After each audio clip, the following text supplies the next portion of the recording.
Oke, selamat pagi semuanya dan hari ini masih pagi-pagi lagi. Setelah sapu-sapu, setelah bersih-bersih, kita lanjut untuk bercerita tentang terkait toko kelontong nih. Nah, untuk di episode kedua nih sebenarnya aku mau bikin terkait bagaimana penurunan atau perubahan lah lebih tepatnya dari listrik rumah tangga menuju atau berubah menjadi listrik bisnis tarifnya. Tapi karena aku lupa untuk fotokopi beberapa berkas supaya kalian bisa lihat, jadi next video aku akan buatkan untuk teman-teman apa aja sih syaratnya, gimana ngurusnya, dan kira-kira susah enggak atau pelayanannya lebih baik atau seperti apa nanti. Tapi yang pasti enggak susah, nanti aku tunjukinnya. Nah, kali ini karena enggak bisa untuk vlog tersebut, kita ubah untuk terkait jualan es krim nih. Nah, bagi teman-teman mikir nggak sih kira-kira kalau kita jualan es krim itu untung atau enggak sih? Dan pastinya kan akan nyedot listrik juga karena harus ada freezer yang 24 jam nonstop itu harus tercolok atau terkoneksi ke listrik nih. Nah, jadi ini dari pengalaman aku bagaimana kita bisa dapat freezernya, kita bisa mendapatkan produknya, dan bagaimana apakah kira-kira ini menguntungkan atau tidak. Jadi ini dia box ice-nya sendiri. Di sini ada berbagai macam nih ya. Nah, jadi di sini tergantung kita pilihannya, dan kita juga seperti yang aku bilang tadi, kita tuh diberikan list harga nih. Tapi aku memang pilih harga yang di bawah harga 5 ribuan lah. Jadi kalau 5 ribuan ini anak-anak bisa banget mampir cuma beli 2 ribuan atau 3 ribu tuh udah dapet. Yuk kita lihat apa jadi dalamnya nih. Nah, oke. Jadi di sini berbagai macam ya aku pilih, dan ini yang cukup sangat digemari anak-anak nih. Yang pertama itu ini ada klepon nih, klepon ya.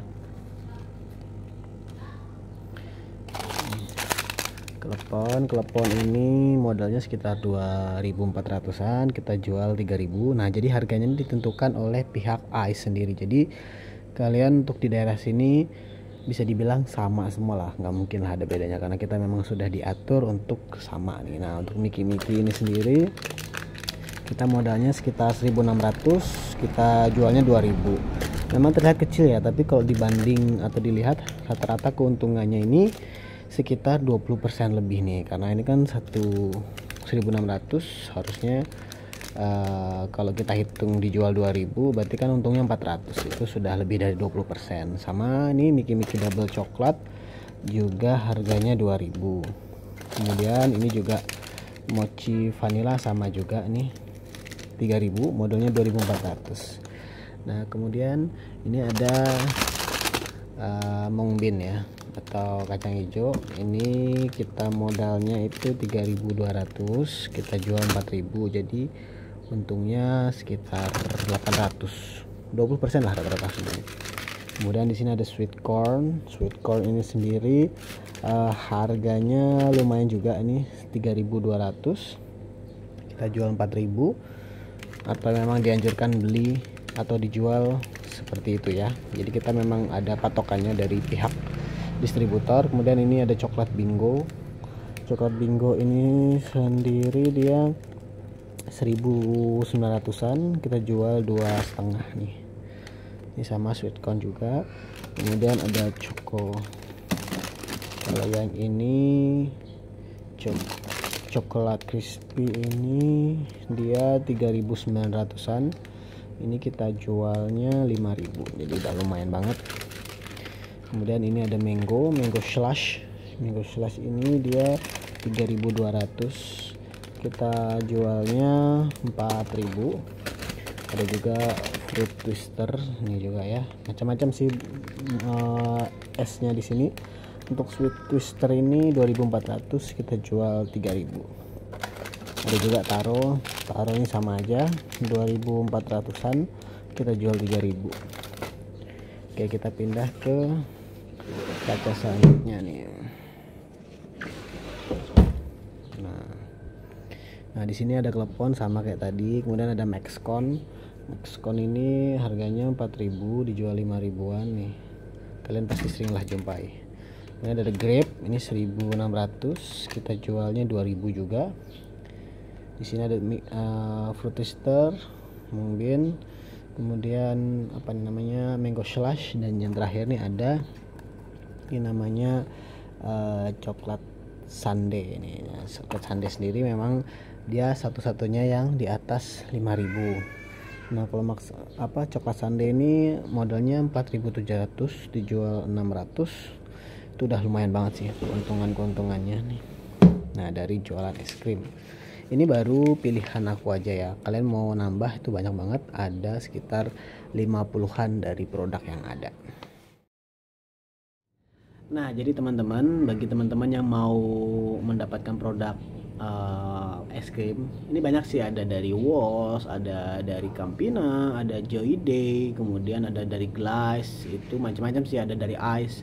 Aku sendiri memilih Ice karena menurut aku di tempat aku sini Ice itu cukup digemari anak-anak gitu daripada beberapa produk lain. Tapi produk lain juga enak sih, dan tentunya juga kalau kalian di tempat kalian ada produk lain dan ternyata itu diminati, coba aja gitu. Tapi memang di sini aku lebih memilih Ice karena aku lihat sendiri beberapa warung-warung dan lain sebagainya itu lebih diminati anak-anak untuk produk ini sendiri nih. Jadi ini nggak ada endorse dari pihak Ice atau apapun, tapi memang aku merasakan sendiri bagaimana pengalaman dari sekelilingku, kemudian juga ngelihat anak-anak ketika berbelanja itu senang banget gitu ya.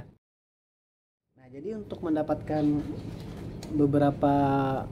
tetapi mendapatkan produk ini dan juga freezer, kalian harus hubungi dulu pihak atau distributor dari pihak Ice sendiri ya. Jadi ini fokusnya aku ke Ice karena aku menggunakan produk Ice. Oke teman-teman, aku akan mengawalinya karena pastinya kalian bertanya nih, mungkin yang belum pernah jualan, apa sih caranya untuk, atau bagaimana caranya bisa dapat freezer dan produk ini. Yang pertama, kalian harus cari tahu dulu produk ini distributornya dari mana nih, dan kemudian coba cari nomornya, dan kemudian tanya nih apa aja. Nah, kalau dari pengalaman aku nih ya, ada surat-suratnya, kemudian produknya. Jadi pertama aku hubungin dulu, dan kemudian yang kedua aku coba untuk tanya apa aja syaratnya. Nah, jadi syaratnya kita cuma disuruh beli produk 1 hingga 1,2 juta atau 10 sampai 12 produk nih dari pihak Ice sendiri nih.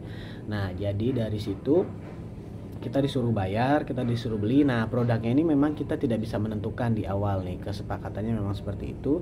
Setelah itu kalau mau nambah produk lain, monggo, terserah mau produk apapun yang mana nih.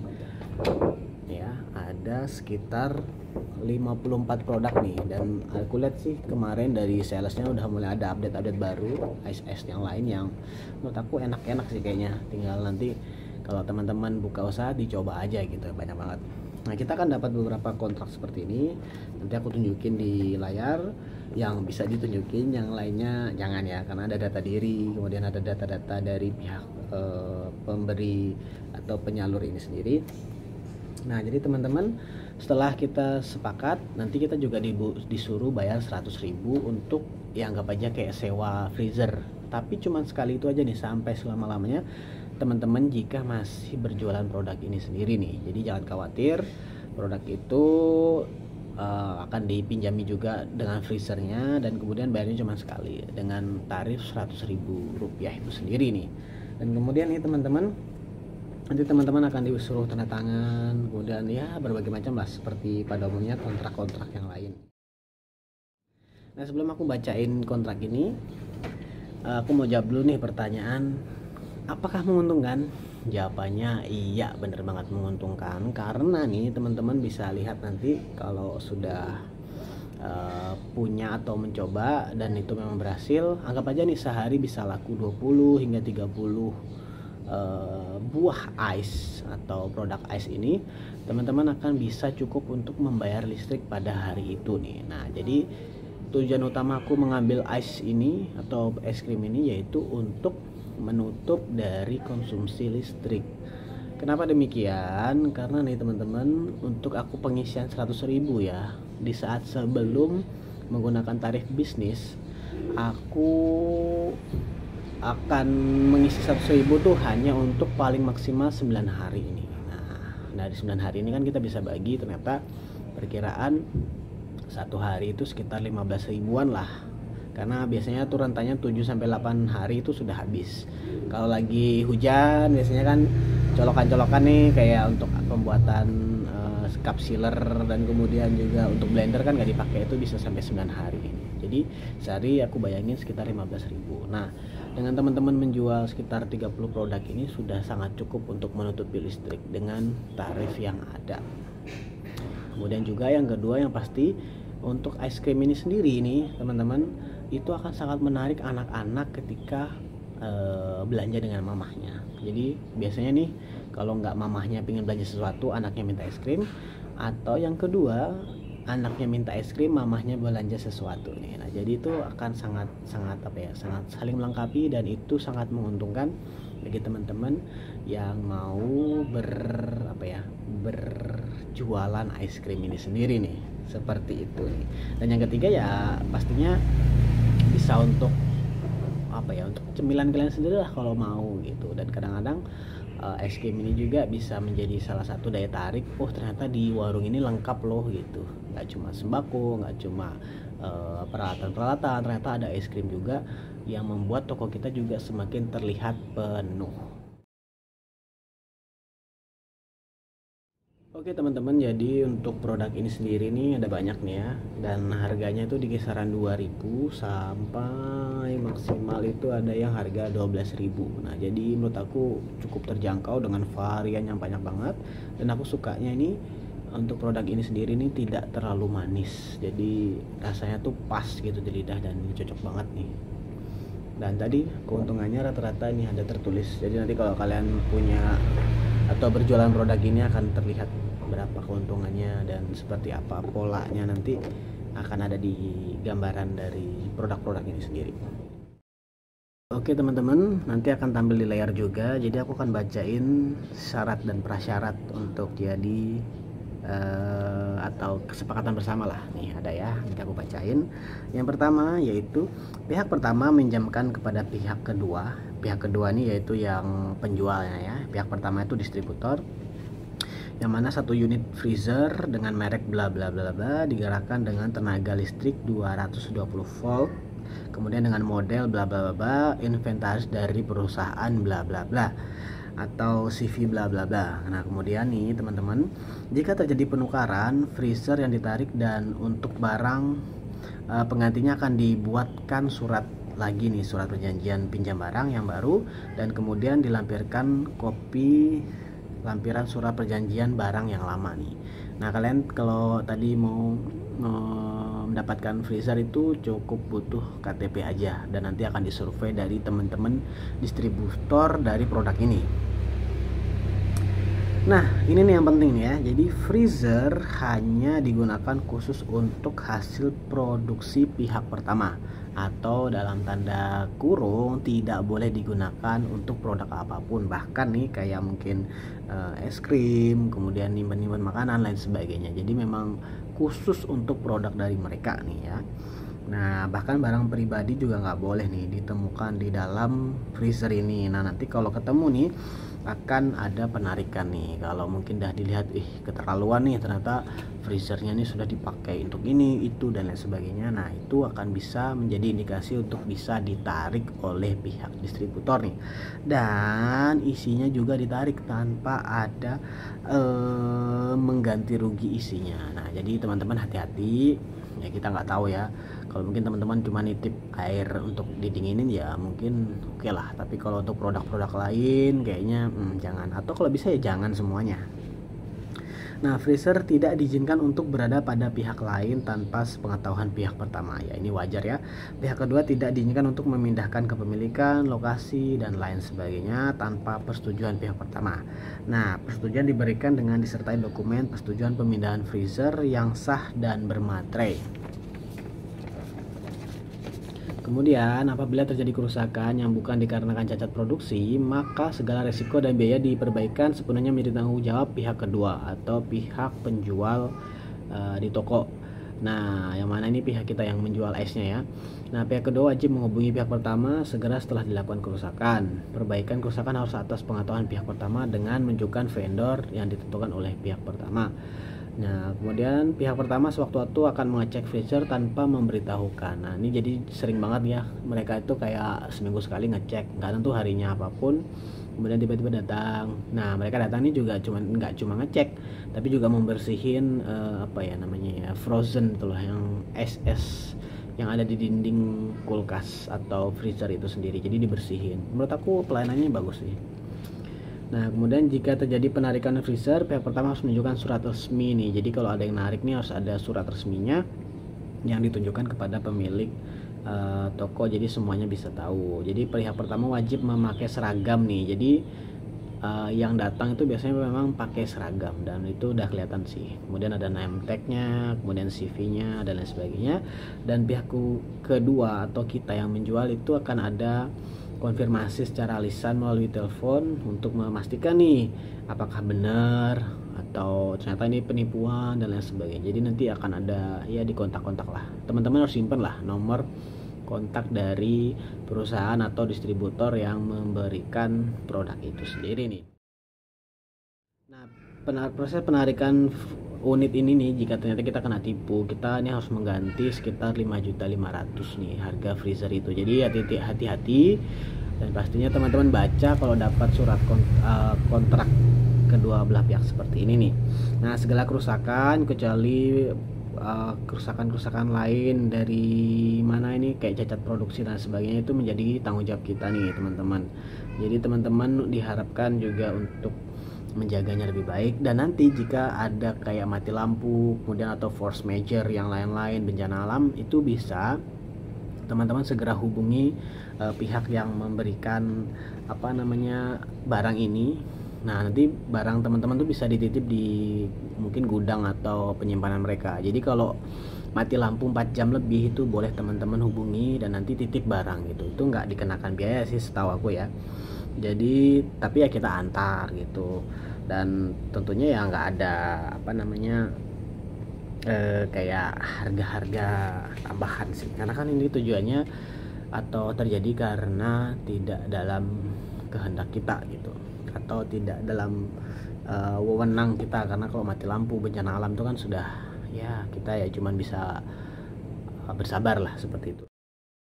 Nah, menjadi penting juga nih teman-teman, kita juga semuanya harus apa namanya menjaga produk itu dan tidak boleh menjual produk lain nih. Nah, jadi maka teman-teman, pihak kedua dilarang menjual produk di luar harga yang ditentukan. Jadi tadi aku bilang ya, teman-teman harus menjual dengan harga yang sudah ditentukan distributor. Jadi itu supaya tidak ada mungkin perbedaan kali ya.